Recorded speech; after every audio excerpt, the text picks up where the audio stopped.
Samajwadi party के राज्यसभा सांसद मुनव्वर सलीम साहब से। मुनव्वर साहब, आपका स्वागत है। आप मध्य प्रदेश से राज्यसभा सांसद हैं।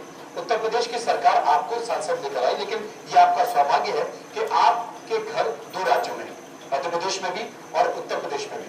ये कैसे संभव हुआ?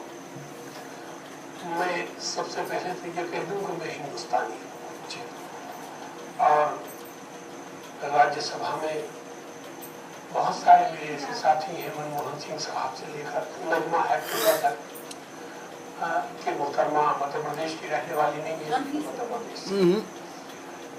मुझे लगता है कि माननीय मुलायम सिंह यादव जी ने कुछ महसूस किया होगा, समाजवादी पार्टी के नेतृत्व ने कुछ मुझसे खास काम लेना होगा, इसलिए ये फैसला किया। मैं जोड़ तोड़ की राजनीति में विश्वास भी नहीं करता, ना मैंने कभी इस तरह की मुतालबात किए, ना ओहदे मेरी नजर में कभी बहुत बड़ी अहमियत रखने वाले रहे।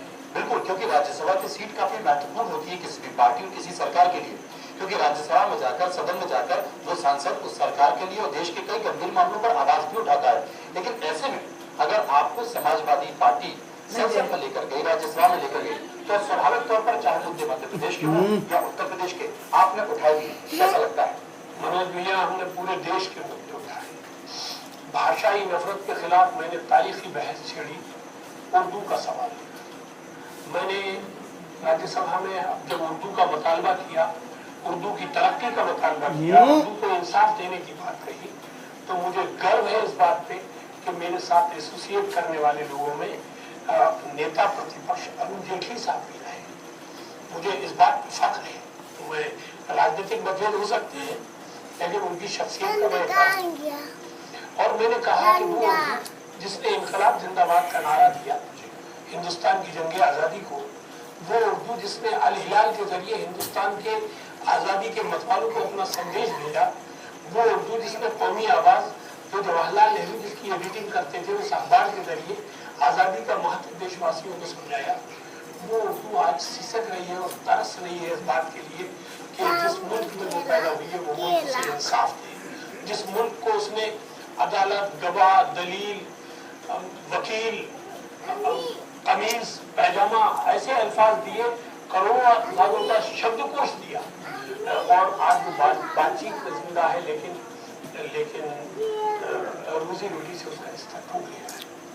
तो मैंने जब ये बात अपना दर्द बयान किया, मैंने कहा कि उर्दू किसी मजहब की जबान नहीं है, उर्दू दौलतशंकर नसीब की जबान है, रघुपति साहब फराक की जबान है, मुंशी प्रेमचंद की जबान है, उर्दू पंडित ब्रजनारायण चकबस्त की जबान है, उर्दू हमारे उदय प्रताप सिंह साहब की जबान है।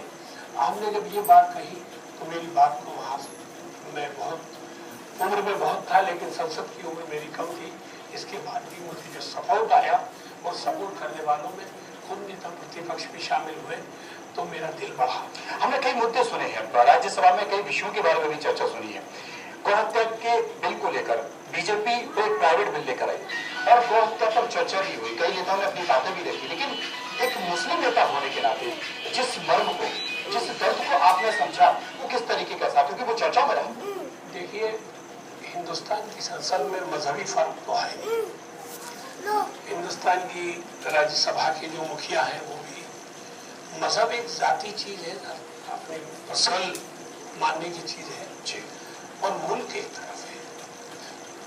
वो प्राइवेट बिल जो लाए थे हजरत बीजेपी के सांसद, उस बिल का मंशा उनकी राजनीति करना थी, और मेरा जो उस बिल पे बोलने का मकसद था वो एक बुनियादी सवाल का समाधान था। वो सिर्फ गायकशी अनुच्छेद 48 के तहत गायकशी के ऊपर बहस कर रहे थे और मुल्क को गरमाना चाहते थे। मैंने कहा कि गाय की हत्या रोकने से, गाय को काटने से रोकने से मामला नहीं बनेगा और मजहबी कशीदगी और दूरियां कम नहीं होगी। अगर गाय को जो 90 करोड़ देश के देशवासी सम्मान देते हैं और माँ का स्थान देते हैं, अगर उसको मद्देनजर रखा जाए तो फिर कॉफ लेदर का जूता पहनना बंद होना चाहिए, क्योंकि वो गाय के चमड़े का होता है। मैंने कहा गाय के सींग का इस्तेमाल बंद होना चाहिए, गाय के दांत का इस्तेमाल बंद होना चाहिए, गाय की खुरी का इस्तेमाल बंद होना चाहिए, और गाय बेचने वाले पे भी कार्रवाई होना चाहिए। कि राजनीति मत करो उस पर। अगर उस सामाजिक समस्या का समाधान चाहते हो तो फिर बेचने वालों की लिस्ट भी संसद में एक औसत बना के लेके आओ।